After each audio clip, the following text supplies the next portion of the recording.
I could have been twice as rich if I hadn't made one dumb mistake 50 years ago. And the funny thing, I didn't need to make it. I wasn't some kid with no clue. I was already seasoned, already skeptical, already allergic to most of Wall Street's nonsense. But even smart people do stupid things. That's one of the central truths of investing. My mistake was D.R. Horton. Yes, the big home builder. The company that went on to become one of the most profitable enterprises in America. I saw it early. I understood it. And I let it slip right through my fingers. Now, I could tell you that I wasn't entirely wrong. Housing is cyclical. Builders go broke all the time. The industry looks like a graveyard if you study it long enough. But excuses don't erase missed opportunity. And Horton became a staggering success. If I had simply owned it and sat on my hands, the compounding would have been ridiculous. Instead, I fiddled around with other investments. Cigar butt deals, little scraps of cheap companies that had more problems than prospects. I wasted time and capital while the obvious winner was right in front of me. People always ask me, Charlie, what's the biggest mistake you made? That's it. Missing Horton. It doesn't hurt me financially anymore. I've done just fine. But it hurts my pride because I knew better. And it proves the point I've been hammering for decades. You don't have to be brilliant to make money in the markets. You just have to avoid being consistently stupid. The funny thing about life is that you rarely regret the things you buy. You regret the things you didn't buy, the friends you didn't keep, the chances you didn't take, the businesses you understood but walked away from. Envy may be the dumbest sin, but regret is a close cousin. And here's the kicker. You don't need to own everything. In fact, you'll be happier if you own less. Stuff clutters your life. Too many possessions, too many investments, too many opinions, it all weighs you down. The happiest life isn't about adding more. It's about stripping away the junk until you only own what really matters. That applies to houses and cars. It applies to businesses and stocks. It even applies to people. I learned a long time ago that it's better to have a few high-quality partners than a room full of fools. And yes, that lesson was reinforced by missing D.R. Horton. Think about it. I could have sat there for decades, done nothing, and watched my net worth multiply. Instead, I got distracted by noise. That's the irony of investing. The big money isn't in the buying or the selling. It's in the waiting. And most people simply can't wait.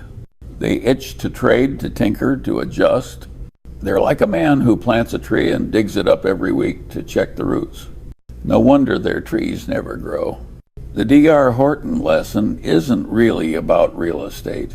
It's about human nature. Our impatience, our tendency to complicate things, our obsession with doing something instead of sitting still. It's why most investors underperform their own investments. They don't lose because the business failed. They lose because they couldn't get out of their own way. Now, I don't lose sleep over missed opportunities, but I do study them. Because if you're not learning from your mistakes, you're just rehearsing stupidity. And I don't recommend rehearsing stupidity. It gets expensive. So here's the takeaway from Horton. When you find something truly good, don't let it slip away. You don't need dozens of winners. You need one or two that compound relentlessly while you keep your hands off the sell button. That's how fortunes are made quietly, slowly, without drama. And here's the paradox. To be happy, you should own as little as possible. But to be wealthy, you should own the right thing and never let it go. Figure that out, and you'll do just fine. The Horton mistake taught me that the line between brilliance and stupidity is razor thin. Sometimes it's the decision you didn't make that shapes your life. And if you're smart, you only need to be right a few times in a lifetime. The rest of the time, you just need to avoid screwing it up. If there's one human trait that destroys more wealth than stupidity, it's envy. And the really dumb part, envy has no upside. Think about it. Greed can at least drive people to work harder. Lust can keep the species going. Evening sometimes produces results. But envy? It just makes you miserable while the other guy doesn't even notice. I've said this many times. Envy is the only sin that isn't fun. It's true in life, and it's doubly true in investing. You see it every day in markets. Someone makes money in tech stocks, and suddenly every neighbor is a tech genius. Someone flips a house and doubles their cash, and now everyone thinks real estate is a free lunch. The result? Ordinary people buy things they don't understand at prices that make no sense just because someone else seems to be getting rich faster. That's not investing. That's envy-driven stupidity. I've never lost money envying Warren Buffett.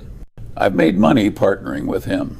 But if I'd spent my life sulking about him getting more credit, more fame, or a bigger fortune, I'd be both poorer and unhappier. Instead, I took the logical approach. Partner with the best, let him do his thing, and make money together. It's not complicated. Envy blinds people to reality. Take the dot-com bubble of 1999. People were piling into businesses with no profits, no products, sometimes not even revenue. Why? Because they couldn't stand the thought of their neighbor getting rich while they sat on the sidelines. They envied the paper gains of fools, and in the end they lost real money chasing fake wealth. Envy also destroys relationships. I've seen brilliant partnerships implode because one partner couldn't stand the idea of the other getting slightly more recognition. It's the dumbest way to ruin a good thing. Would you rather have 100% of nothing or 50% of something extraordinary? Apparently, a lot of people choose the first option. Now, you don't have to be a saint. I'm not telling you to feel joy when your competitor buys another yacht. But you don't need to let it poison your decision making. When envy runs the show, you start copying other people instead of thinking for yourself. And independence of thought is the only real edge in investing. Envy also makes you impatient. Instead of sitting on a perfectly fine investment, people look around and say, that guy made 10% this month, I only made 3%. So they dump a solid compounding machine to chase a flasher story. It's like leaving a stable marriage because the waitress smiled at you. It's a great way to ruin your life. If I had given in to envy, I'd have sold out of Berkshire Hathaway 100 times over. Do you know how many years we looked like idiots while other people made quick money? Plenty, but we stuck with it. And in the long run, we came out ahead. Here's the other irony about envy. The people you're envying often aren't as happy as you think. They might have the yacht, but they also have the debt, the headaches, and the emptiness that comes with chasing symbols instead of substance. Meanwhile, if you can live a rational, uncluttered life, spending less than you earn, investing in a few good things, keeping the right company, you'll sleep better than most billionaires. So the lesson is simple. Envy will never make you richer. It will only make you stupid. And stupidity is the one handicap you can't afford in investing. The next time you find yourself comparing portfolios, remember this. It doesn't matter how fast the other guy runs if he's headed off a cliff. Focus on your own path, your own discipline, and your own circle of competence. You'll be happier, wealthier, and a lot less ridiculous. People like to imagine that great investors sit around plotting genius moves, pulling strings, and stacking up perfect wins. That's nonsense. The truth is simpler and less glamorous. Even the best of us make dumb mistakes. The difference is whether you survive them. I already told you about missing D.R. Horton. That one still irritates me, but it wasn't the only mistake. The real costliest ones aren't always about losing money directly. They're about failing to hold on to the obvious winners. The temptation to do something is the investor's disease. You buy a stock, it goes up, and your brain starts screaming, take the profit before it disappears. So you sell, and then you watch, year after year, as it keeps compounding without you. That's not just a mistake. That's self-inflicted torture. I made that mistake with few companies that became monsters. On paper, I was right. I found them early. In practice, I was wrong because I sold too soon. And selling too soon is just another way of saying, I didn't understand my own advantage. The human brain is poorly designed for compounding. We evolved to grab the low-hanging fruit and run before something killed us.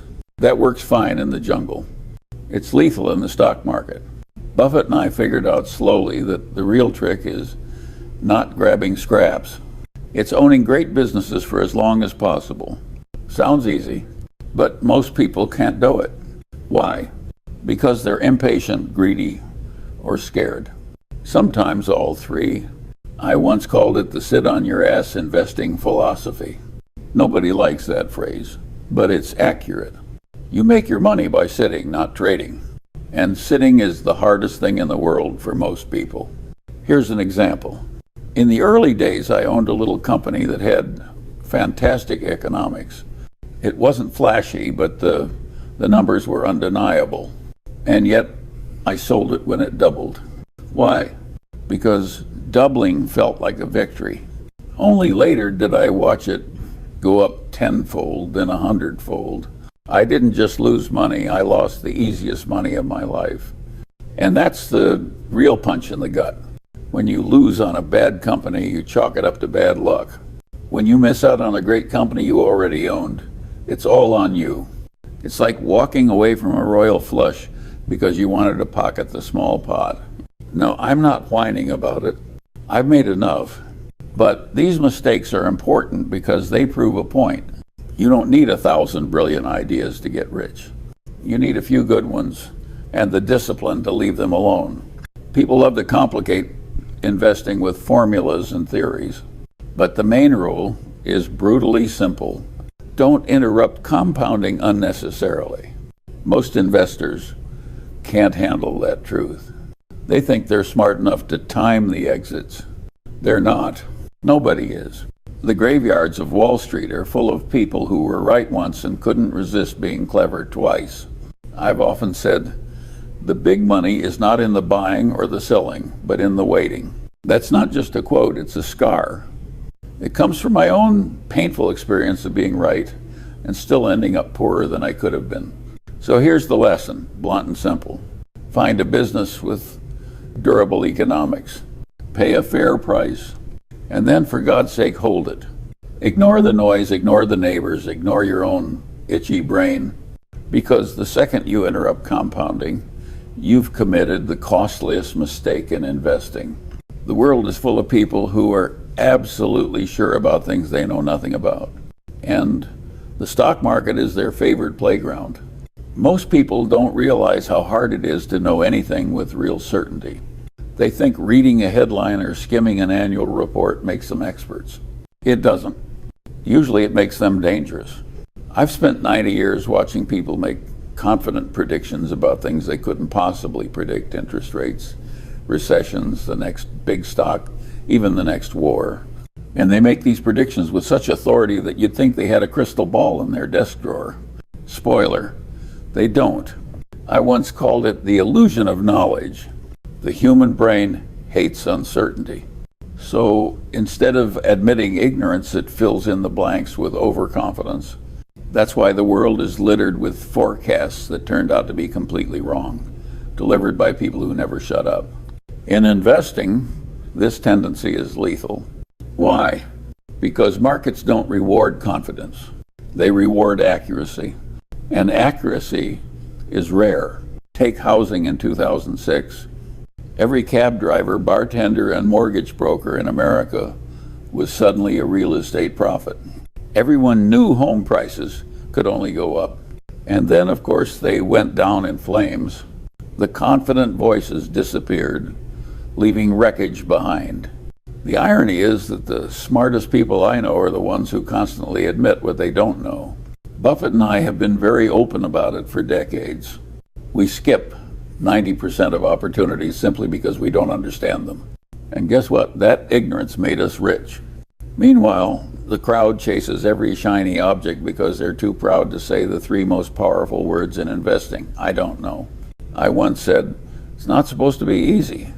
If it were easy, everybody would be rich. But people hate that answer. They want certainty. So they cling to loud opinions like life rafts even when those rafts are full of holes. Here's the trick. If you're willing to admit ignorance, you automatically avoid 90% of dumb decisions. You don't need to predict every sector, every trend, every market cycle. You just need to recognize the few opportunities that are both obvious and within your circle of competence. And then most importantly, you need to have the humility to ignore everything else. Overconfidence also ruins lives outside investing. I've seen marriages collapse because someone was too sure they were always right. I've seen businesses implode because the CEO couldn't stand the thought of being questioned. Confidence feels good in the moment. Humility wins in the long run. The antidote to overconfidence is painfully simple. Use evidence, demand proof, and constantly ask yourself, how do I know this is true? Most of the time you'll discover you don't, and that realization will save you money, time, and embarrassment. I've made a career out of saying I don't know more than I say I know. It's not fun. It doesn't make you popular at cocktail parties, but it keeps you out of trouble. And in investing, staying out of trouble is half the battle. So the next time you feel absolutely certain about a stock, a market, or even your own brilliance, take a step back. If you can't explain it simply with facts instead of bravado, you probably don't understand it. And if you don't understand it, the rational move is to walk away. That's not weakness. That's discipline. And discipline, not confidence, is what keeps you rich. One of the biggest divides I've noticed in life is between people who think like employees and people who think like owners. It's the difference between careerism and ownership thinking. Careerism looks smart on the surface. Get the job, climb the ladder, collect the titles, retire with a pension. That's the script society hands out. And for some people it works just fine. But if you want real wealth and independence, careerism is a trap. Why? Because no matter how high you climb, you're still working to make someone else rich. Ownership thinking is different. Owners don't care about titles. They care about results. They don't care about climbing ladders. They care about building ladders. They don't measure success by promotions. They measure it by how durable their assets are when they're asleep. I've seen plenty of smart people waste decades polishing their resumes while ignoring the obvious truth. The equity goes to the owners, not the employees. Even the highest paid careerists rarely build fortunes that last. They end up with fancy houses, big egos, and very little independence. Meanwhile, ownership thinking builds something enduring. It forces you to take responsibility for outcomes, not just appearances. When you're an owner, you can't pass the buck. The buck is yours. And paradoxically, that's liberating. Berkshire Hathaway worked because Buffett and I thought like owners, not hired managers. We weren't trying to look good in annual reports or impress Wall Street analysts.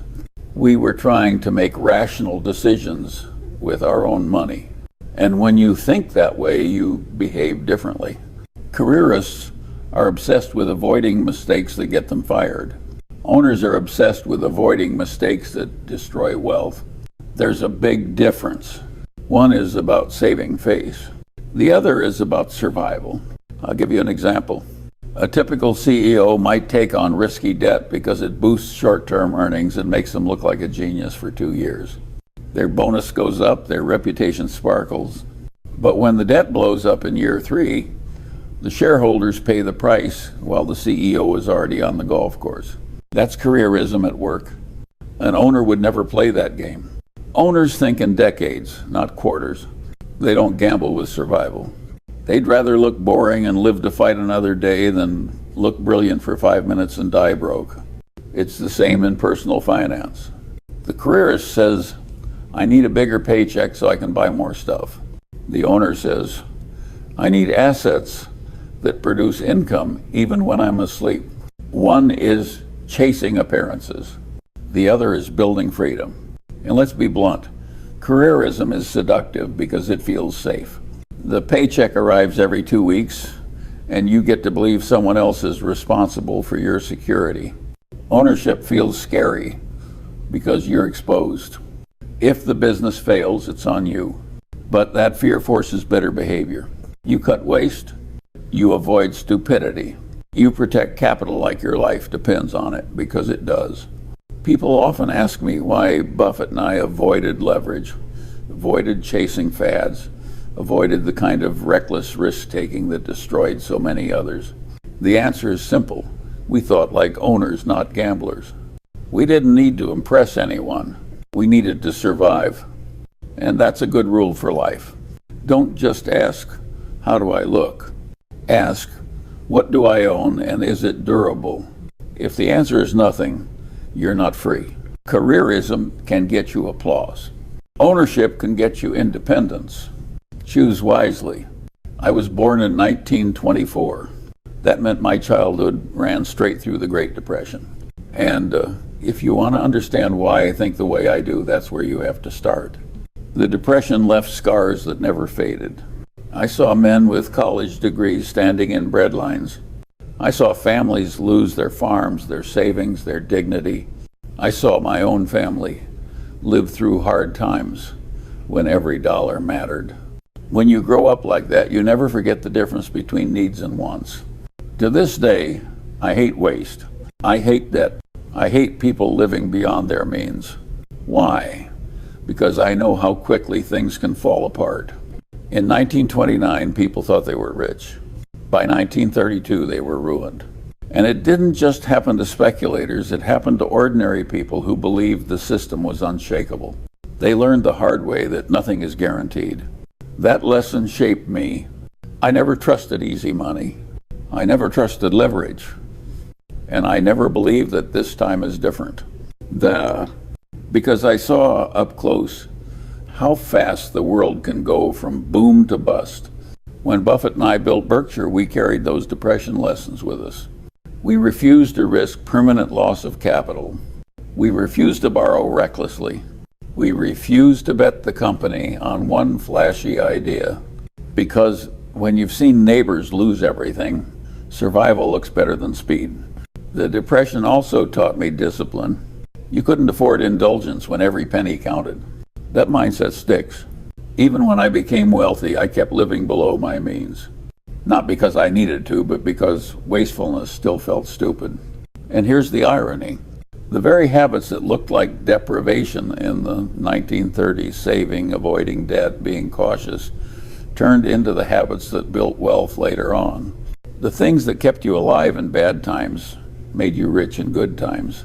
Most people today have no memory of real scarcity.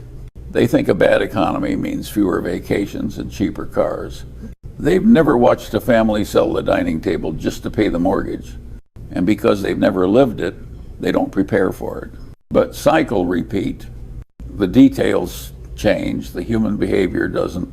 Boom, buspanics, repeat. And if you live long enough, you'll see it all more than once. That's why I keep hammering the same advice. Stay rational, stay liquid. Avoid debt like the plague. Don't overestimate your intelligence. And above all, prepare for bad times and good times, because bad times always come. The Depression also gave me a peculiar outlook on happiness. I saw plenty of people with nothing who still laughed at the dinner table, still loved their families, still found joy in small things. And I saw plenty of people with money who were miserable. That contrast sticks with you. It's why I never confused wealth with meaning. Money is useful, it buys you freedom, but it won't buy you peace of mind or love or wisdom. When you grow up in the Depression, you realize how fragile comfort is. That fragility either makes you bitter or it makes you disciplined. I chose discipline. And discipline, over 99 years, has served me better than optimism, luck, or raw intelligence. So, when people ask why I'm so cautious, why I keep preaching about staying rational and avoiding stupidity, the answer is simple. I've seen what happens when people forget. And I don't want to forget. If you want a good life, here's my formula. Avoid debt, avoid drama, and avoid dumb people. Simple enough. Almost nobody follows it. Let's start with debt. Debt has destroyed more lives than alcohol. When you borrow recklessly, you put a gun to your own head and hand the trigger to the economy. If times stay good, maybe you survive. If times turn bad, and they always do, you're ruined. I saw this firsthand during the Great Depression. Families lost farms they'd held for generations because they borrowed against them in the boom years. The same story repeats every few decades. The faces change, the stupidity doesn't. Buffett and I built Berkshire Hathaway on the principle of no unnecessary debt. We wanted to control our future, not hand it to a banker. That's why we always kept a mountain of cash and refused to bet the farm. And yet, every cycle, people call us old-fashioned. Then the cycle turns, and those people vanish. Funny how that works. Now, about drama. Life is short, and drama wastes it. I never had time for messy partners, unreliable friends, or businesses that thrived on chaos. If someone lied, cheated, or made everything 10 times harder than it had to be, I walked away. No explanations, no theatrics, just gone. The same principle applies to investments. If a business required constant hand-holding, endless explanations, or complicated excuses, I didn't want it. Good businesses are boring. They make money quietly, without drama. Bad businesses are exciting.